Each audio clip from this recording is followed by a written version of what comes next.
This is Africa Today. Thank you so much for joining us. My name is Nahabi Kajura, but first are the headlines. Districts start receiving COVID-19 vaccines, although many still missed out again.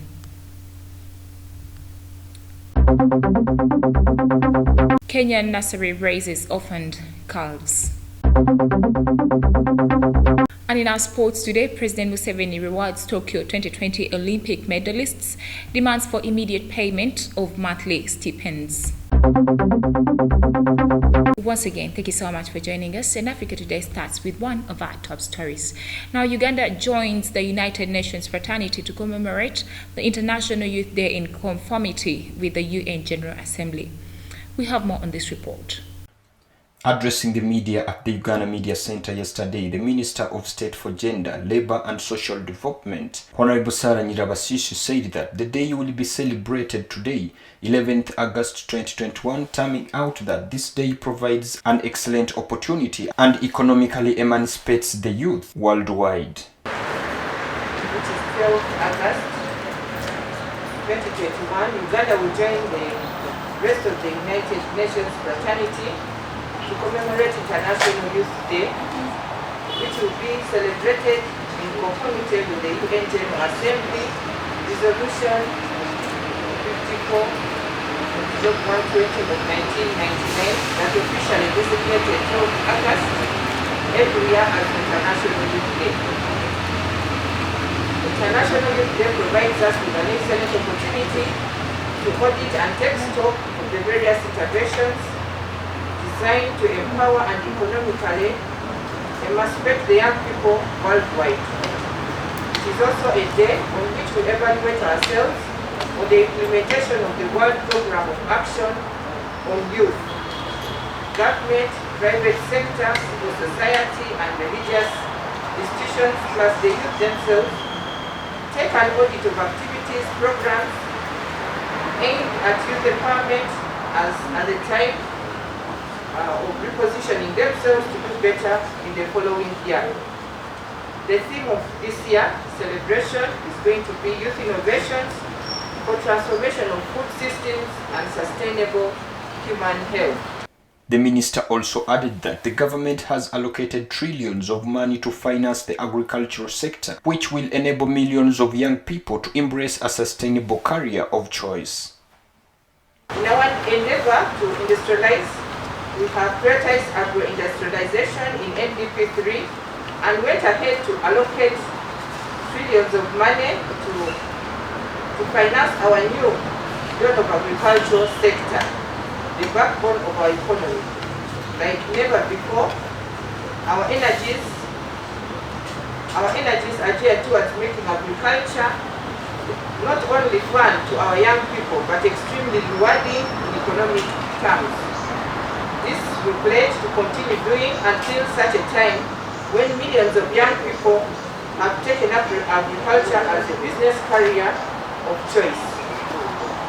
Ugandans may want to know that under the Youth Livelihood Program, which has been running, has managed to support 247,000 youth under 20,000 youth projects which have benefited from the 165 billion Youth Livelihood Program Fund. The day is celebrated on the theme Youth Innovation for Transformation of Food Systems and Sustainable Human Health. Well, thank you so much, our reporter. Now moving on, some districts in the country on Tuesday said they started receiving COVID-19 vaccines a day after the National Medical Stores dispatched the jabs. Now, Mr. Edmund Acheka, the acting Libre District Health Officer, said they received 3,000 doses of vaccines and that the exercise is likely to resume next Monday. We have more on this report. The Minister of Health received additional donations of 586,000 doses of COVID-19 vaccinations last month. The jabs comprised of 300,000 doses of Sinovac from Chinese government and 286,000 doses of AstraZeneca from Global Sharing Initiative COVAX. Dr. Henry Mwebesa, the Director of General Health Services, said they have asked districts to start vaccination as soon as they received the jabs.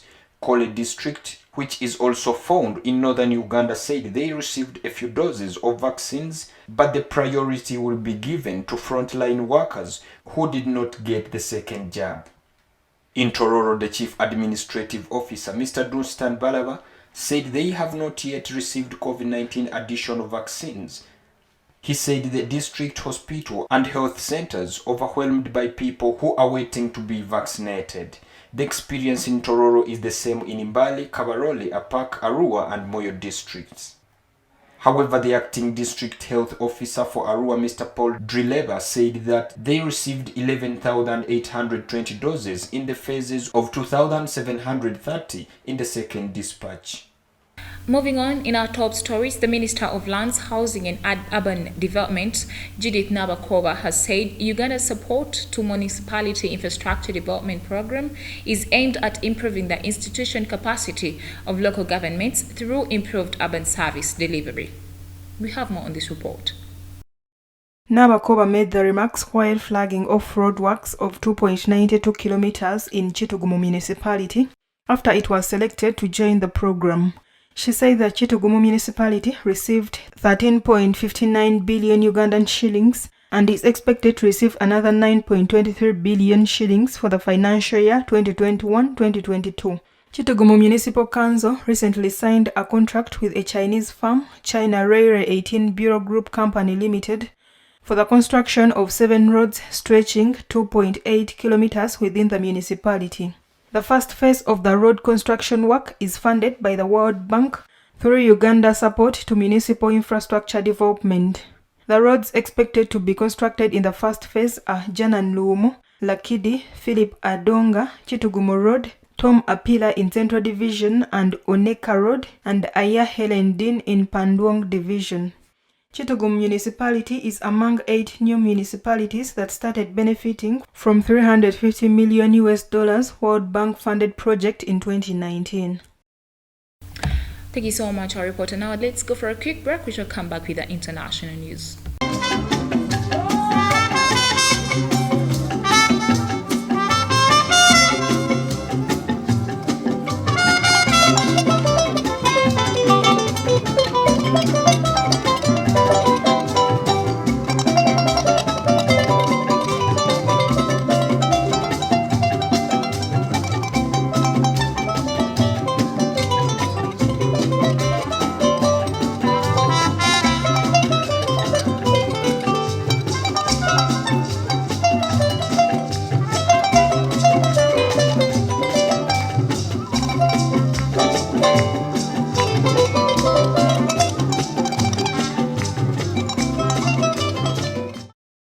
Welcome back from the break. You're still watching TV Africa, the right to know. In our international news today, Thursday, 12 August, marks World Elephant Day, an international event dedicated to the preservation and protection of the world's elephants. Now, according to the IUCN, which previously grouped the two species together and were classified as vulnerable, the African forest elephant is critically endangered, while Africa's savanna elephant is endangered. We have more on this report. The number of African forest elephants has fallen by more than 86% over a 31-year period, while the population of savanna elephants dropped by more than 60% over a 50-year period, according to the International Union for Conservation of Nature, which rates the global extinction risks to the world's animals. Africa currently has 415,000 elephants, counting the forest and savanna elephants together, according to the International Union for Conservation of Nature. At this wildlife trust in Nairobi, Kenya, orphaned calves are raised before being reintroduced in the world. Sheldrick Wildlife Trust, which was founded in 1977, say that over 263 orphans have been successfully raised.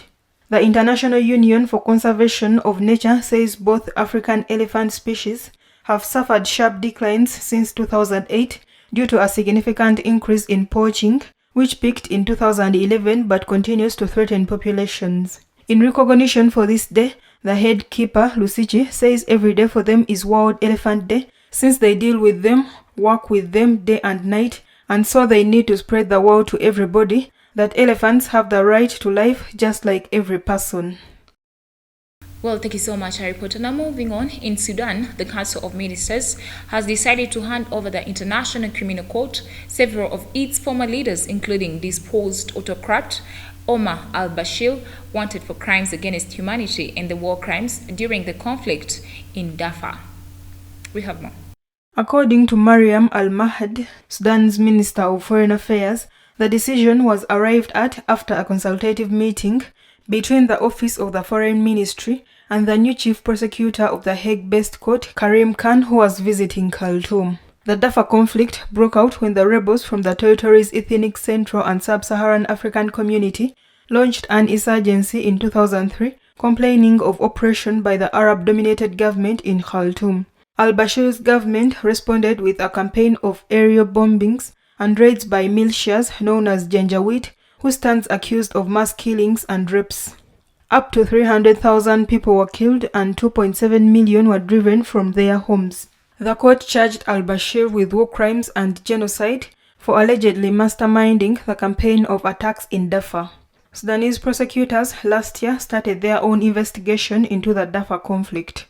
Also indicated by the court are two other senior figures from al-Bashir's rule, Abdurrahim Mohammed Hussein, Interior and Defense Minister during much of the conflict, and Ahmed Harun, a senior security chief at the time and later the leader of al-Bashir's ruling party. Both Hussein and Harun have been under arrest in Khartoum under pressure from protesters ousted al-Bashir in April 2019. Moving on, Zambia's President Edgar Lungu has cast his vote in what is keenly observed election in his Southern African nation.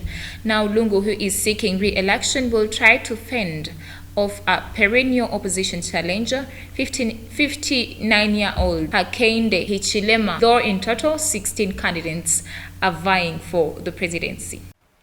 Speaking to journalists shortly after his vote, President Edgar Lungu asked all Zambians to come vote and go home and stay patiently as they peacefully wait for the election outcomes.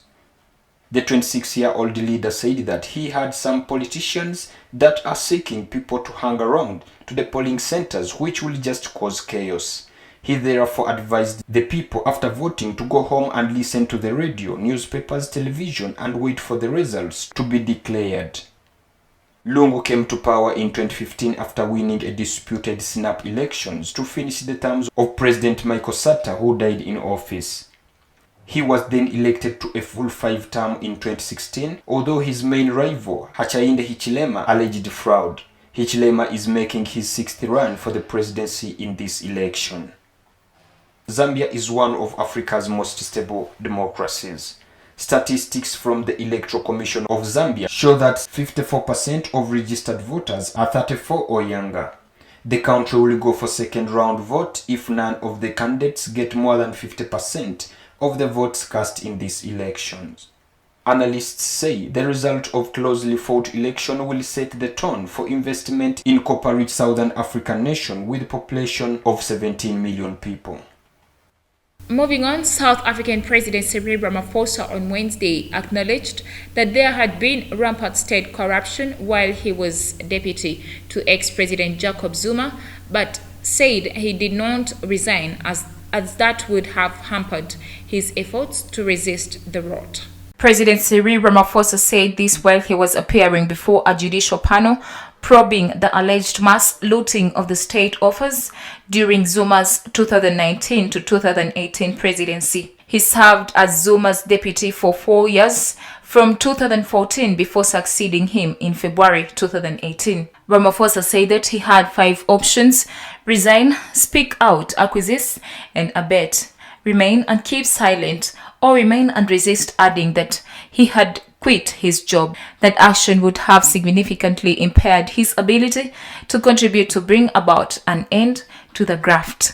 Ramaphosa said he had decided to stay in order to resist some of the more egregious and obvious abuses of power. Zuma played cat and mouse with the commission, answering questions only once in 2019 before walking out, saying he was being treated like a criminal. This year, the country's top court ordered Zuma to return, but he refused and was last month handed 15-month jail term for contempt. Well, thank you so much, our reporter. Now let's go for a quick break. We shall come back with more news.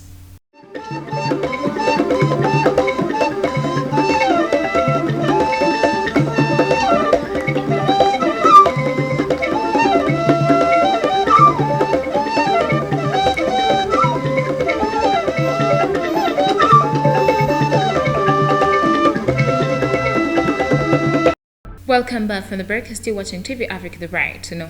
In a business news today, Morocco has signed 3 accords with Israel to boost the economy. In a historic meeting between the 2 foreign ministers, the first visit by a top official from the Jewish state since ties were normalized between Morocco and Israel last year. We have more.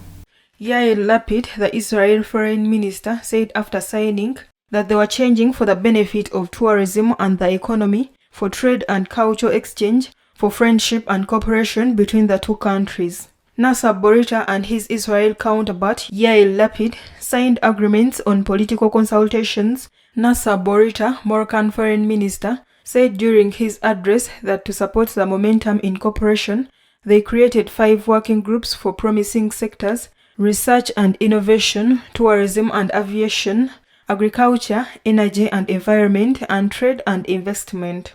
Morocco was one of 4 Arab countries, along with the United Arab Emirates, Bahrain and Sudan, to agree to normalize ties with Israel last year under United States brokered deals. As part of the Donald Trump-led U.S. brokered agreement, Washington recognized Moroccan sovereignty over Western Sahara, where there has been a decades-old territorial dispute with Morocco, pitted against the Algeria-backed Polisario Front.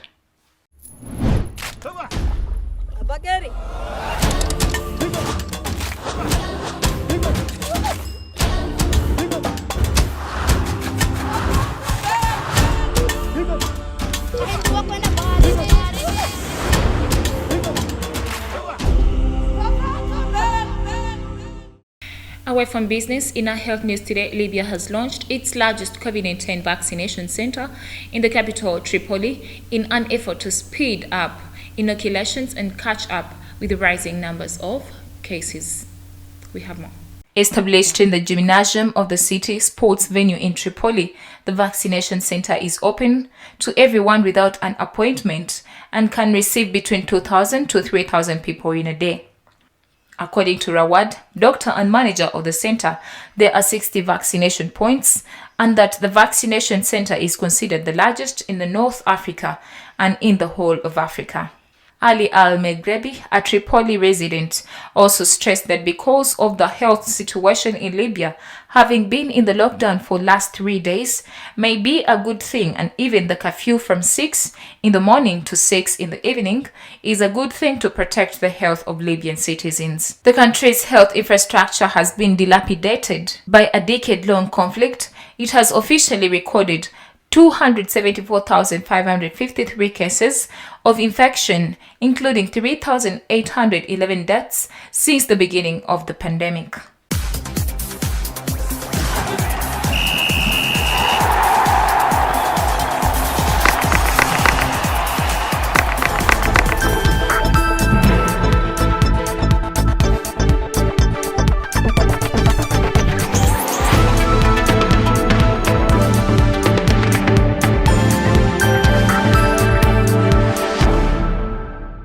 In our sports news today, the President of Uganda, His Excellency Yoweri Kaguta Museveni, rewarded the 3 medalists on Uganda's Olympics team with 3 brand new cars. Now the cars were given to Joshua Cheptegei, who won the 5,000 meters gold medal and 10,000 meters silver medal, Peruth Chemtai, the 3,000 and 3,000 meters steeplechase gold winner, as well as Jacob Kiplimo, the 10,000 meter bronze winner.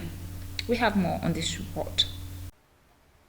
The Fountain of Honor was at Kololo Ceremonial Independence Grounds in Kampala on Wednesday, where he hosted the entire Team Uganda delegation of officials and athletes from Tokyo Olympic Games in Japan and Sapporo cities. The president also demanded for the immediate payment of monthly stipends of sportsmen who win gold medal, silver and bronze at the Olympics, Commonwealth and Continental Games, even clearing the arrears for as far back in 2012. He spoke of conducive environment as well as stable political atmosphere that has enabled the smooth running of sports activities from time to time. The president singled out a sense of sports in promotion of the country, commending the intertwining of the sports and tourism sector, including Tokyo 2020 Olympic Games. The First Lady, who is also the Minister in charge of Education and Sports, Janet Museveni, was humbled by the performance as she also recommended the Apostle Paul's message in his first letter to Corinthians 9:26-27. Uganda Olympic Committee and National Council of Sports Chairman Donald Rukari was full of praise for the star performance at the Games, citing discipline as the key factor.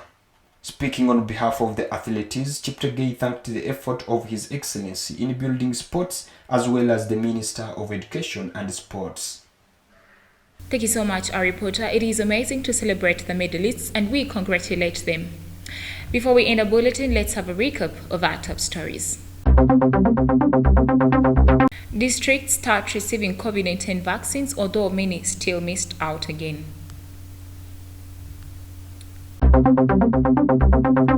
Kenyan nursery raises orphaned calves.